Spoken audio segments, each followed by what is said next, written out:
the possibility of there being a frozen conflict where people just at the moment have these talks about talks and nothing materializes, and we go like this in a form of sleepwalking almost. Yeah, I think you're right, but I don't believe that the frozen conflict would come about with the strait closed.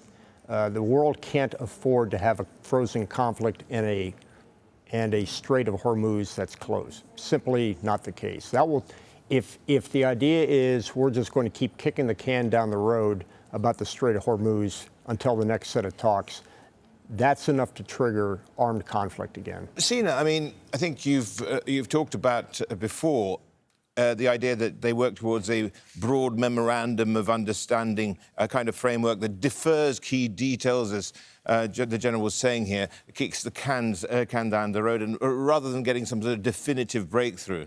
Yes, that is one plausible scenario, given that, negotiations with Iran are historically very cumbersome and very technically oriented. Now, that's not really Trump's negotiating style. And right now, tensions are so high. We're seeing this military buildup.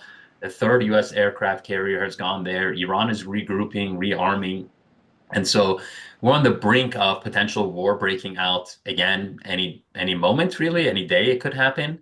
So I think there's, both sides would see the value in, even though it's very unlikely that they can reach a big detailed agreement very soon. I mean, that's impossible. But for right now, I think, the political challenges to the US-Iran deal are, higher than ever, really, in many ways, especially in Iran, with how toxic negotiations with America have become. They came under surprise attack twice. And so managing those optics is very challenging for all sides.